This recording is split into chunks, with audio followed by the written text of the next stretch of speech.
Você sabe qual é a diferença entre reencarnação e renascimento? Aparentemente, pelos termos, parece ter uma diferença sutil, mas não, são conceitos bem diferentes. E eu vejo que, de uma forma mais popular, a nossa visão sobre reencarnação é muito mais próxima da visão kardecista do que de fato como é nessas tradições mais antigas, que abordam esses temas também. E saber fazer a diferenciação entre um termo e outro muda toda a nossa interpretação desse fenômeno espiritual. Então você quer saber qual que é a diferença entre renascimento e reencarnação? Então vem comigo nesse vídeo.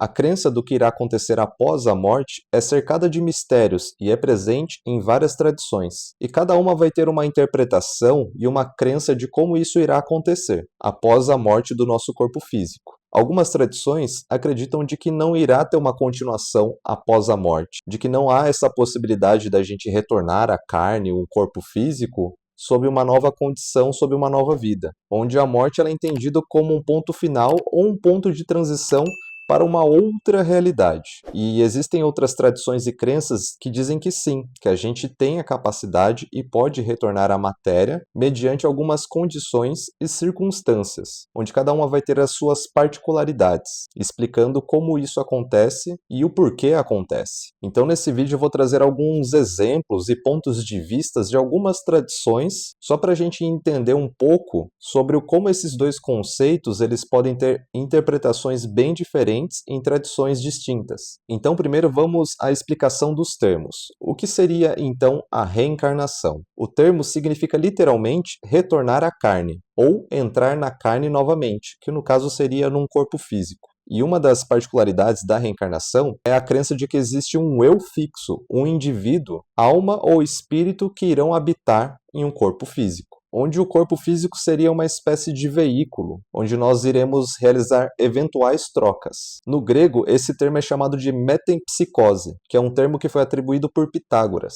que considera a reencarnação da alma, mas não apenas num corpo físico humano, mas também em animais ou vegetais. Já no espiritismo kardecista, a reencarnação só é possível através de um corpo humano para outro corpo humano, e que não há uma possibilidade dessa alma ou espírito ele retroceder para habitar em um corpo animal ou vegetal. Então, só aqui a gente já vê duas interpretações sobre o que é a reencarnação. Uma do ponto de vista grego e a outra do ponto de vista kardecista. E o que seria o renascimento? O renascimento, ou a transmigração, se refere a um ciclo de nascimento, morte e renascimento do nosso karma, ou das nossas ações, como eu já cheguei a explicar num outro vídeo sobre o que é o karma. Mas não há um espírito, uma alma, no sentido de ter um eu, um indivíduo fixo que atravessa esse ciclo, atravessa esses renascimentos. E essa já seria a crença encontrada nas tradições como o hinduísmo, o budismo e também o jainismo,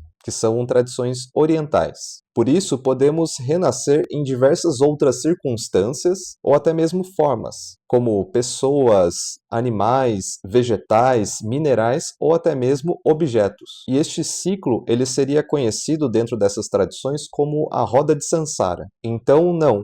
O hinduísmo e o budismo eles não são reencarnacionistas. E esse é um erro muito comum que eu vejo que as pessoas cometem confundindo os termos. Pois se a gente se deparar ali com os estudos mais introdutórios sobre essas tradições, uma das premissas básicas é você aprender a, entre aspas, eliminar ou desapegar desse eu, dessa individualidade. E é claro, cada uma dessas tradições vai ter as suas particularidades em relação a esse assunto. Mas, no geral, eles convergem para essa mesma ideia. E agora eu vou trazer aqui alguns exemplos práticos para que a gente possa esclarecer um pouco mais sobre a diferença entre a reencarnação e o renascimento. E depois eu vou falar sobre como algumas tradições interpretam também esses termos. Então vamos ao exemplo. Reencarnação seria João, uma pessoa, um indivíduo, uma alma, um espírito, que teve uma vida ali, por exemplo, na Idade Média. E depois de falecido, dentro dessa crença, ele tem a possibilidade de retornar em um outro corpo físico em um outro momento,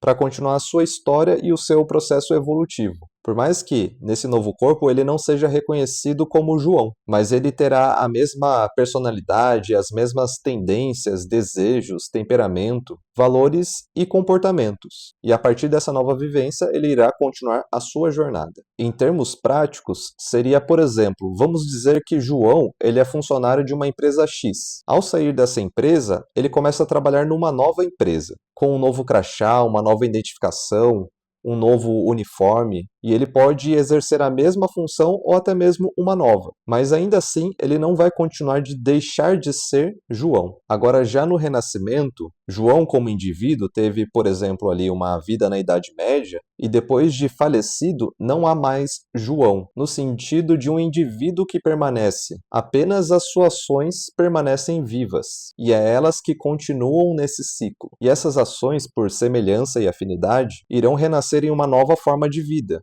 Assim como eu disse, pode ser num corpo humano, animal ou vegetal, ou até mesmo um objeto. E essa nova forma de vida é que irá dar continuidade às ações de João. Agora, em termos práticos, vamos dizer que João é eletricista numa empresa X. E ao sair dessa empresa, uma nova pessoa irá assumir o seu cargo. E vamos chamar essa nova pessoa de Carlos, que irá assumir a função de eletricista do João. E como consequência, ele irá herdar todos os equipamentos de eletricista do João e terá que cuidar, fazer a manutenção das obras e das instalações que João já fez, dando uma continuidade assim ao seu trabalho. E agora eu vou trazer alguns exemplos de como essas crenças são abordadas em algumas tradições distintas. E na visão espírita kardecista, a reencarnação é como se fosse um processo de purificação da alma ou do espírito, sendo um indivíduo fixo que atravessa por diversas vivências, em busca de um aprimoramento moral ou uma evolução espiritual. E também existem, de acordo com algumas tradições, diferenças entre o termo alma e espírito. Mas eu não vou entrar nesse mérito nesse vídeo para não deixar ele muito extenso e não fugir do assunto principal. Então eu acabo citando os dois aqui para ficar mais fácil da gente entender. E uma característica particular dessa doutrina é que o indivíduo ele tende a reencarnar em circunstâncias ou sob condições para corrigir as suas ações negativas ou imorais que ele teve numa vida anterior, até que ele consiga realizar uma reconciliação ou corrigir essas ações para que ele não volte a repeti-la. É como se fosse um desafio ou uma tarefa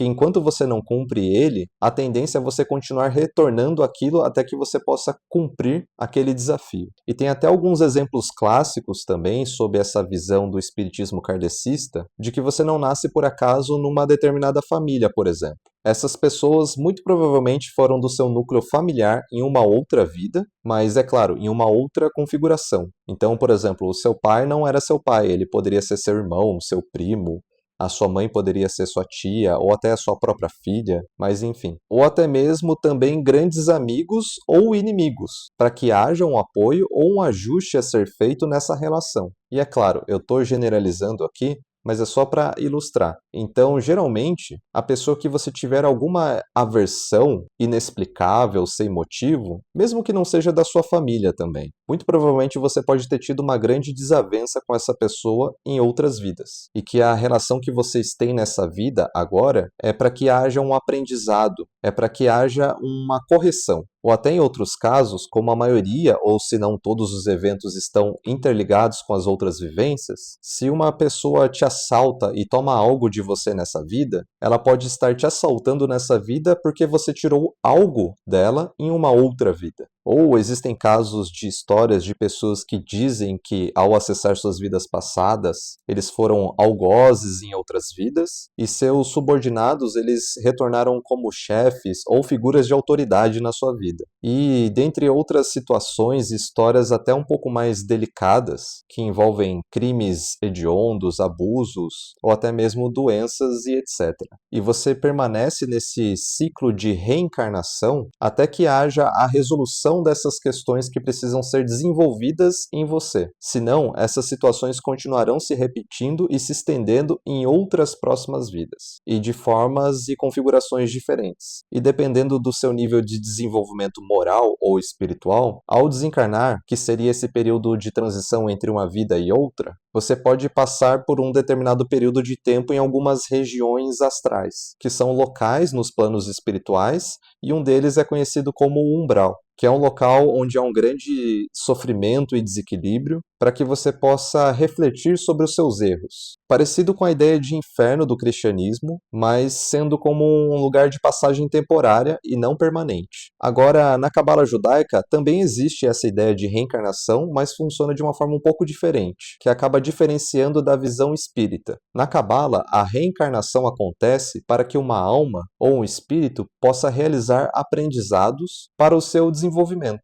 não como uma espécie de punição gerada por vidas passadas, mas como uma oportunidade e um genuíno interesse da alma em desenvolver uma determinada habilidade. Fazendo um paralelo, seria equivalente a você fazer um curso profissionalizante ou uma faculdade, onde você escolhe uma determinada área de conhecimento que você deseja aprender, como, por exemplo, administração, marketing, engenharia, medicina, publicidade, psicologia ou qualquer outra área. Então a sua alma, ela escolhe encarnar para realizar aquele aprendizado em específico, do qual ela sentiu necessidade de desenvolver, para que ela possa se aproximar ainda mais do Criador, mas não como uma forma de punição, de algo que foi mal resolvido em uma outra vivência passada, mas sim como um processo de aprimoramento e aprendizado. Já no budismo tibetano, que é uma das variações do budismo, que seguem a crença do renascimento, mas de um ponto de vista mais esotérico, existem alguns casos e exceções de seres que acabam se iluminando e, por opção, eles acabam retornando ao samsara,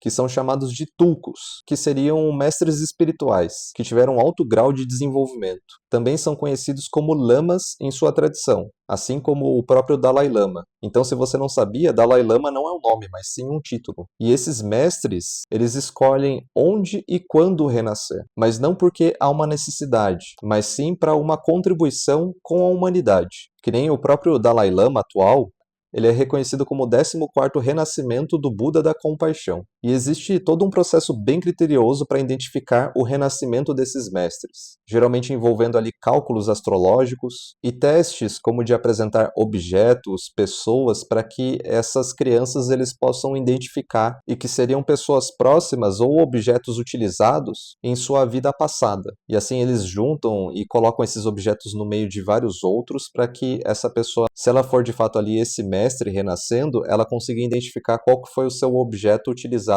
numa outra vivência, ou até mesmo de lugares também. E após serem identificados, aí eles passam por um treinamento rigoroso para que eles possam continuar as suas funções. Seria equivalente a fazer uma hora extra. E não podemos deixar de citar também algumas tradições que não acreditam nem em reencarnação e nem em renascimento. No catolicismo e no protestantismo, claro, cada um com suas particularidades também, mas no geral há a crença de que a alma é imortal e que após a morte do corpo físico, você irá para um plano ou uma dimensão espiritual para que você possa desfrutar e viver a vida eterna. E antes desse processo há um julgamento da sua alma, para decidir se você será merecedor da vida eterna no paraíso ou no céu, ou se você merecerá passar pela eternidade no inferno, ou seja, na eterna paz ou no eterno sofrimento. E apesar de não acreditarem em um retorno, há uma promessa da ressurreição nessas religiões, de que no fim dos tempos ou no juízo final, quando Jesus retornar, todos os que morreram poderão ressuscitar para viver uma vida eterna agora do lado de Jesus. Já no Antigo Egito, a crença do pós-morte é de que a morte seria um outro estágio da vida. E um parênteses importante aqui é que a gente não pode esquecer que no Antigo Egito existiram várias religiões, cada uma com as suas particularidades. Então eu vou citar aqui a ideia desse pós-morte de uma forma mais genérica. Então eles acreditavam de que a morte era uma transição para outro estágio da vida, onde a alma poderia viver a vida eterna de felicidade e paz no Aru, que seriam os campos de juncos, que é um plano espiritual, e assim desfrutar dessa vida eterna junto com os deuses. E essa seria a concepção deles de renascimento,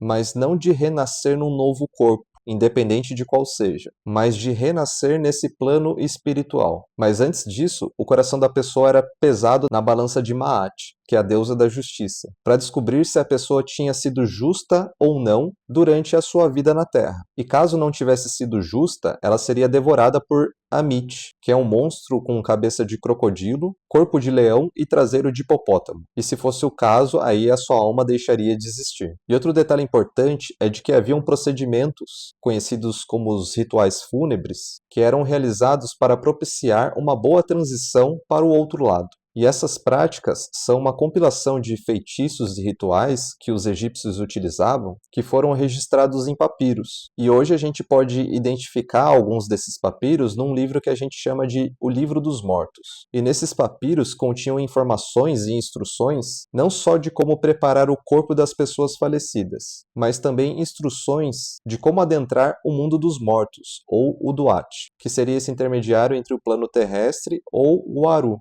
que é os campos de juncos. Por esse motivo, os grandes faraós eram mumificados e colocados em sarcófagos em grandes tumbas, que são as pirâmides. E não só seus corpos, mas também todos os seus pertences possíveis, tanto para preservar o seu corpo após a morte, mas também para que eles pudessem renascer nos campos de juncos, exatamente da mesma forma como eles eram em vida. E no Antigo Egito havia a crença de que todos os pertences que são sepultados com você poderia, ao renascer em Aru, tê-los de volta, além de reencontrar os seus familiares e outras pessoas amadas. Então, essas pessoas que dizem que são reencarnações de faraós, que tiveram uma vida passada no Antigo Egito, ou que foram grandes gurus, grandes yogis, monges budistas ou mestres orientais, têm que reavaliar essas encarnações aí, porque na verdade nenhuma dessas pessoas e tradições acreditavam em reencarnação. Então, se você acredita em reencarnação, não faz sentido você ter tido uma vida passada dentro de algumas dessas tradições.